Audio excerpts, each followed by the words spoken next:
할렐루야. 오늘도 하나님 앞에 나와 온라인으로 예배하는 모든 성도님들을 환영하고 축복합니다. 제가 기도함으로 오늘 새벽 예배 시작하겠습니다. 하나님 아버지 감사합니다. 오늘도 저희를 깨우시고 하루의 첫 시간에 하나님께 나와 예배드릴 수 있게 해주심에 감사를 드립니다. 하나님 앞에 나와 예배하는 저희들에게 은혜 부어주시고 오늘 하루도 하나님 말씀 안에 살아가는 저희가 되게 하여 주옵소서. 하나님 특별히 하나님 앞에 간절히 기도하는 저희의 기도 제목들이 있습니다. 하나님께서 저희의 기도 들어주시고 이 기도를 통해 하나님이 우리에게 진정 원하시는 것이 무엇인지 인내할 수 있는 힘을 허락해 주시고 하나님의 뜻과 방법대로 우리의 기도가 응답되게 되는 은혜의 시간이 되게 하여 주옵소서. 오늘도 은혜 주시고 기대하오며 예수님의 이름으로 기도합니다. 아멘. 오늘 주신 하나님의 말씀은 고린도전서 5장 1절부터 13절까지의 말씀입니다. 너희 중에 심지어 음행이 있다함을 들으니 그런 음행은 이방인 중에서도 없는 것이라 누가 그 아버지의 아내를 취하였다 하는도다. 그리하고도 너희가 오히려 교만하여져서 어찌하여 통한이 여기지 아니하고 그 일 행한 자를 너희 중에서 쫓아내지 아니하였느냐. 내가 실로 몸으로 떠나 있으나 영으로는 함께 있어서 거기 있는 것 같이 이런 일을 행한 자를 이미 판단하였노라. 주 예수의 이름으로 너희가 내 영과 함께 모여서 우리 주 예수의 능력으로 이런 자를 사탄에게 내주었으니 이는 육신은 멸하고 영은 주 예수의 날에 구원을 받게 하려 함이라. 너희가 자랑하는 것이 옳지 아니하도다. 적은 누룩이 온 덩어리에 퍼지는 것을 알지 못하느냐. 너희는 누룩 없는 자인데 새 덩어리가 되기 위하여 묵은 누룩을 내버리라. 우리의 유월절 양 곧 그리스도께서 희생되셨느니라. 이러므로 우리가 명절을 지키되 묵은 누룩으로 말고 악하고 악에 가득 찬 누룩으로도 말고 누룩이 없이 오직 순전함과 진실함의 떡으로 하자. 내가 너에게 쓴 편지에 음행하는 자들을 사귀지 말라 하였거니와 이 말은 이 세상에 음행하는 자들이나 탐하는 자들이나 속여 빼앗는 자들이나 우상 숭배하는 자들을 도무지 사귀지 말라 하는 것이 아니니 만일 그리하려면 너희가 세상 밖으로 나가야 할 것이라.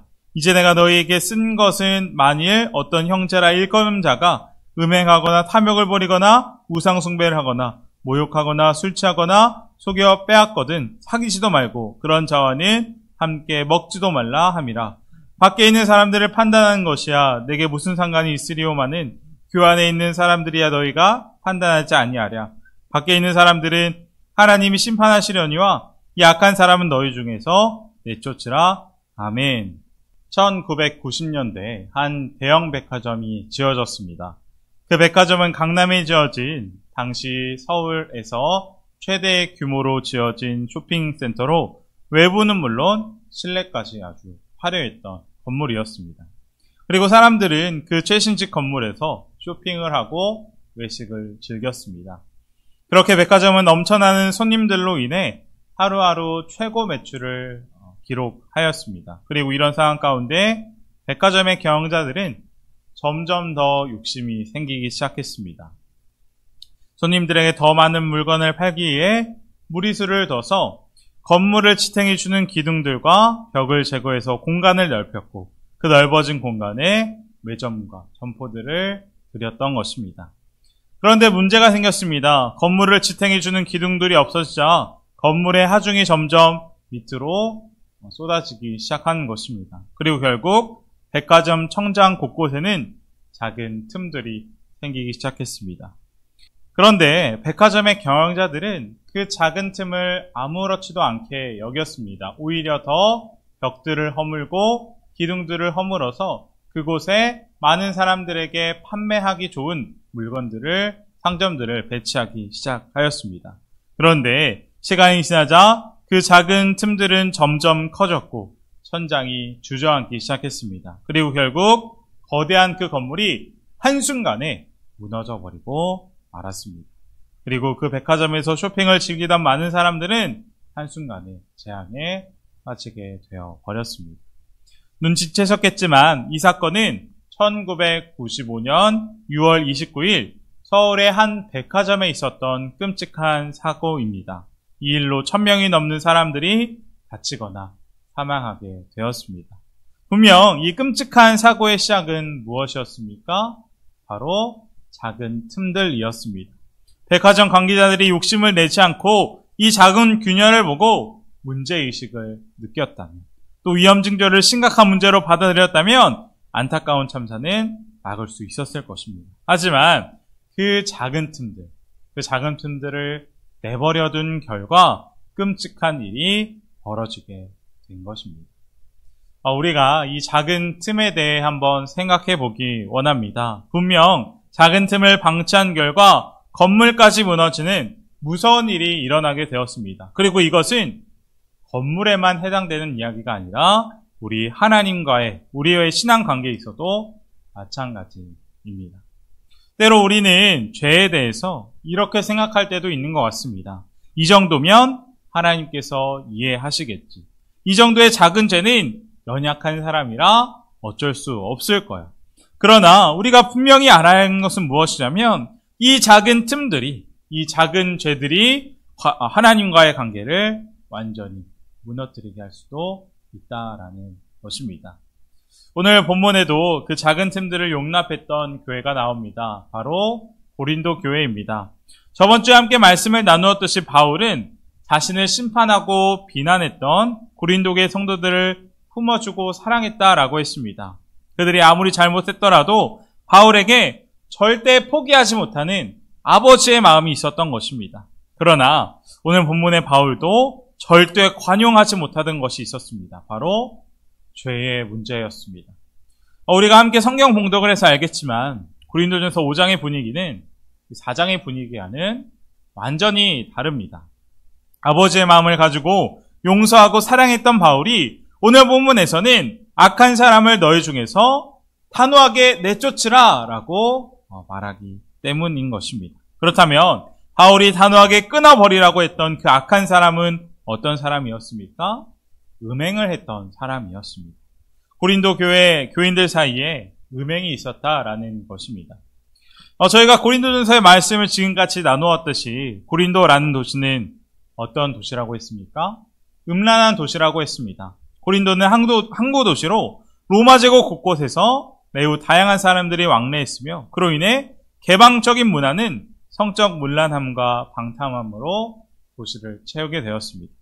또 여러 신전에서 음란한 우상 숭배가 이루어지던 도시였습니다. 그래서 그런지 고린도 교회 성도들 사이에서는 음행에 관한 문제에 관대한 마음을 가지고 있었던 것 같습니다. 그런데 고린도 교회 안에 있던 그 작았던 죄가 점점 커지기 시작하더니 걷잡을 수 없이 커졌습니다. 고린도 도시 사람들에게조차 있지 않을 일들이 교회 안에 나타나기 시작한 것입니다. 그것은 어떤 것입니까? 교회 안에 아버지의 아내를 함께 데리고 사는 사람, 계모와 동거하는 사람이 생기기 시작한 것입니다. 그리고 심지어 교회는 아버지의 아내와 동거하는 사람을 용납하고 방치해 두기까지 한 것입니다. 그래서 바울은 그런 고린도 교회를 보면서 악을 내버려 두고 옹호하고 심지어 교만하기까지 한 그 고린도 교회를 향해서 단호하게 말하는 것입니다. 2절 말씀입니다. 그리하고도 너희가 오히려 교만하여져서 어찌하여 통한이 여기지 아니하고 그 일 행한 자를 너희 중에서 쫓아내지 아니하였느냐. 아멘. 바울은 어떻게 예수님을 믿고 예수님을 따른다는 자들이 이런 더러운 음행을 저지르면서도 여전히 서로 자신을 더 경건하고 더 많은 성경 지식을 가지고 있다고 서로 잘났다고 다툴 수 있는지 애통하고 있는 것입니다. 그러면서 바울은 그런 음행의 죄를 저지른 자들을 교회 가운데서 내쫓아야 하지 않겠느냐라고 고린도 교회를 책망하고 있는 것입니다.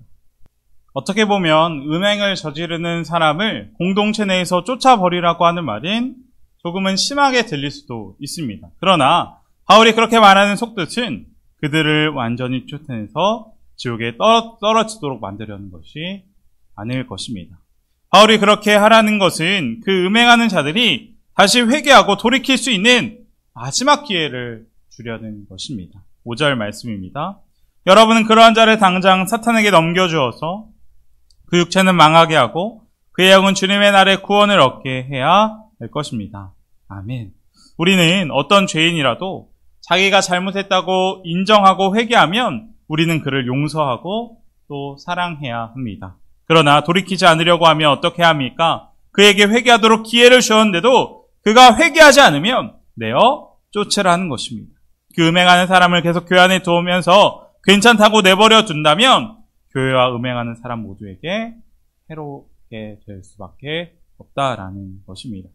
그래서 바울은 음행하는 사람을 교회에서 출교하게 하므로 그들이 자기의 죄의 심각성을 깨닫고 회개할 수 있는 그런 마지막 기회라도 주어질 수 있다면 그렇게 하자라는 것입니다. 분명 예수님은 우리를 죄에서 구원하기 위해서 지옥까지 가셨습니다. 주님의 마음은 어떻게 해서든지 돌이켜서 회개하여 구원시키려고 하는 것입니다. 그리고 오늘 본문의 사도 바울의 심정도 그와 같은 심정이었을 것입니다. 그리고 이 말씀을 보며 오늘 주님께서 우리에게 주시는 메시지는 명확합니다. 죄를 작게 여기지 말라는 것입니다. 우리에게 있는 죄, 그것이 아주 작은 죄라도 단호하게 제거하라고 말씀해주고 있는 것입니다. 설교를 준비하는 가운데 재미있는 예화를 보게 되었습니다. 하루는 두 사람이 신부에게 찾아와 고해성사를 했다고 합니다. 한 명은 자기가 지은 큰 죄를 뉘우치면서 저는 큰 죄인입니다 라며 회개하기 시작했다라고 합니다. 반면에 다른 한 명은 죄가 죄인인 것은 분명하나 자기는 저 사람처럼 큰 죄는 짓지 않아서 그렇게 큰 죄인은 아닌 것 같다라고 이야기했습니다. 그러자 신부는 큰 죄를 범했다 자백한 사람에게는 당신이 들고 올 수 있는 가장 큰 돌을 들고 오라 하였고 또 죄가 별로 없다는 다른 한 명에게는 자그마한 돌들을 많이 가져오라 했습니다. 그렇게 한 명은 큰 돌을 가져왔고 한 명은 주머니에 작은 돌들을 가득 담아왔습니다.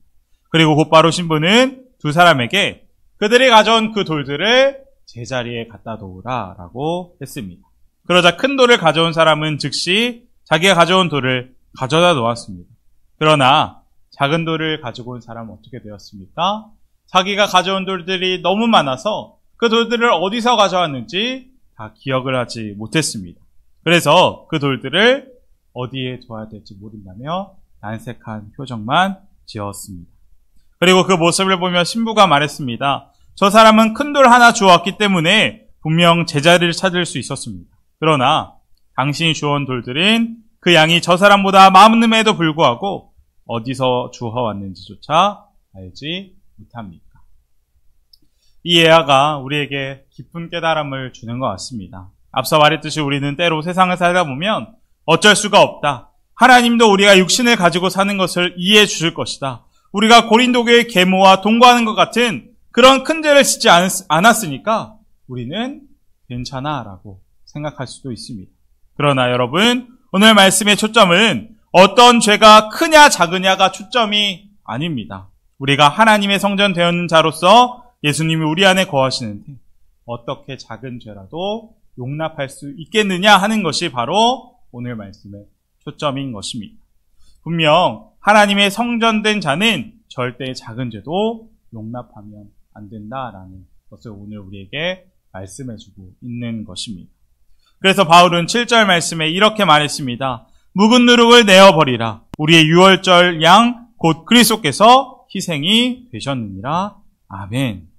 사도 바울이 말하는 누룩은 곰팡이를 번식시킨 발효덩어리입니다.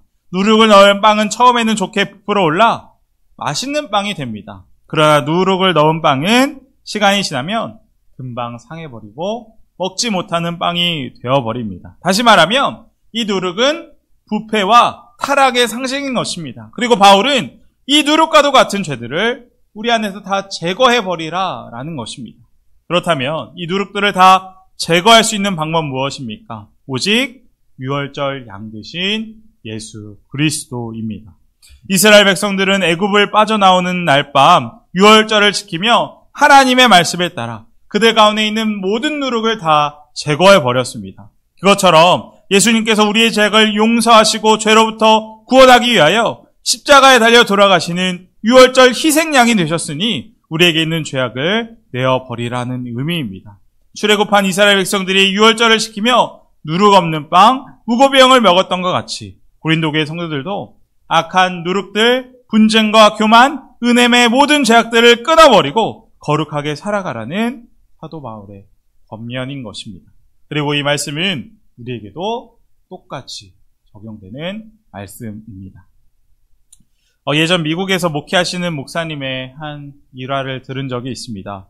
목사님이 부흥회를 인도하시고 비행기를 타고 미국으로 돌아오는 길이었다고 합니다. 그런데 옆자리에서 동양인 청년이 앉았다고 합니다. 목사님은 피곤했지만 그날의 말씀을 묵상하고 열심히 성경책을 읽었다고 합니다. 그런데 내릴 때가 되자 옆에 앉았던 그 동양인이 목사님께 인사를 하면서 이렇게 말했다고 합니다. 목사님, 저는 목사님은 잘 아는 사람입니다. 옆자리에 탔던 사람은 한국인이었고 목사님을 잘 아는 사람이었던 것입니다. 그래서 목사님이 어떻게 저를 아시냐고 물으니 그 청년은 목사님의 설교를 종종 들어서 안다고 했다고 합니다. 그래서 목사님은 다시 그 청년에게 물었다고 합니다. 왜 그렇다면 내릴 때가 돼서야 저를 보고 인사를 하시는 것입니다. 그러자 이 청년은 이렇게 대답했다고 합니다. 목사님이 비행기를 타고 오시는 내내 무엇을 하는지 보고 싶었습니다. 그리고 그 말에 목사님은 등골이 오싹했다고 합니다. 만약 비행기 안에서 목사답지 않은 짓을 하며 어쩔 뻔했는지 등골이 오싹했던 것입니다. 그리고 그 후로 목사님은 그 일을 잊지 않고 언제 어디서나 누군가가 나를 보고 있을 수 있다는 생각을 하며 평생 목회를 하셨다라고 합니다. 재미있는 예하지만 이 목사님의 일화는 우리에게 중요한 깨달음을 주는 것 같습니다. 우리는 아는 사람이 아무도 없는 곳에 가면 괜찮을 것이라고 생각하지만 우리 안에 계신 예수님이 우리를 보고 계신다라는 것입니다. 사람의 눈도 두렵지만 우리 안에 계신 예수님은 우리의 마음 상태까지 주목하십니다. 우리가 이 사실을 잊지 말아야 할 것입니다. 우리는 하나님의 성전입니다. 우리에게 가장 소중한 그분이 지금 우리 마음에 임하여 계신다는 것을 잊지 말아야 한다라는 것입니다. 그래서 베드로 사도는 우리에게 이렇게 말씀했습니다. 베드로전서 3장 3절의 말씀입니다. 여러분은 머리를 꾸미며 금무치를 달거나 옷을 차려입거나 하여 거치장을 하지 말고 썩지 않은 온유하고 정숙한 마음으로 속사람을 단정하도록 하십시오. 그것이 하나님께서 보시기에 값진 것입니다. 아멘. 우리의 마음을 단정하라고 하는 것입니다. 이 새벽 우리는 우리 마음에 무엇이 있는지 우리 자신을 돌아보았으면 좋겠습니다. 그리고 만약 우리 안에 예수님의 은혜가 주어졌는데도 불구하고 여전히 묵은 누룩들이 있다면 단호하게 다 제거하기 원합니다. 바울이 말했던 것처럼 우리들은 거룩하신 예수 그리스도의 몸된 교회입니다. 그리고 하나님은 우리에게 세상 사람들과 구별된 삶, 거룩한 삶을 살아가기를 기대하십니다. 그리고 그것을 위해 예수님께서 우리의 죄를 용서하시기 위해서 십자가에 달려 죽으신 것 아니시겠습니까? 주님께서 우리 죄를 위하여 죽으셨건만 어찌 우리가 또 다시 죄에 빠져 살아갈 수 있겠습니까? 그것은 예수님을 십자가에 다시 못 박는 것이며 하나님의 은혜를 헛되이 받는 것입니다. 우리 삶 가운데 제거해야 하는 누룩이 남아있지는 않습니까? 성령 하나님께서 난 너가 그 행위를 그만했으면 좋겠다 하고 말씀하시는 삶의 모습은 없으십니까? 거룩한 하나님의 백성인 성도 여러분, 주님의 뜻을 따라 예수 그리스도의 보배로운 피로 말미암아 우리 안에 남아있는 세상의 모든 누룩, 죄악을 제거하고 하나님 앞에서 거룩한 백성으로 인정받으며 살아갈 수 있는 저와 여러분의 삶이 되기를 주님의 이름으로 간절히 축원드립니다. 함께 기도하겠습니다. 첫 번째로 기도할 것은 우리에게 있는 묵은 누룩들을 다 제거하게 해달라고 기도하겠습니다. 나는 죽고 이제 주님으로 살아가는 저희가 되게 해달라고 간절히 기도하겠습니다. 주님, 우리에게 있는 작은 죄들, 작은 습관, 완악한 마음 다 성령의 불로 불태워주시고 이제 하나님의 성전된 자로서 주님을 바라보며 살게 해달라고 새벽 간절히 기도하겠습니다. 두 번째로 기도할 것은 나라와 민족, 우리 교회와 교회학교, 환우분들이 있습니다. 하나님께서 긍휼히 여겨주셔서 그 병이 씻은 듯 낫게 해달라고 기도하겠습니다. 자, 기도함으로 우리 모든 예배 마치겠습니다. 하나님 아버지 감사합니다. 오늘도 말씀하여 주시고 하나님의 뜻이 무엇인지 알게 해주시니 감사를 드립니다. 하나님, 오늘 말씀을 보면 우리에게 있는 작은 죄들이 얼마나 무서운지 보게 됩니다. 하나님, 우리에게 있는 완악한 마음, 죄, 모든 것 다 성령의 불로 불태우시고 이제 주님을 바라보게 되는 믿음의 눈을 뜨여지게 하여 주옵소서. 하나님, 분명 모든 지킬 만한 것 중에 우리의 마음을 지키라고 말씀하셨습니다. 우리가 주님 붙잡음으로 우리의 마음을 지켜 세상 가운데 거룩하고 구별된 주님의 자녀들 될 수 있도록 함께하여 주옵소서. 이 모든 말씀 예수님의 이름으로 간절히 기도합니다. 아멘.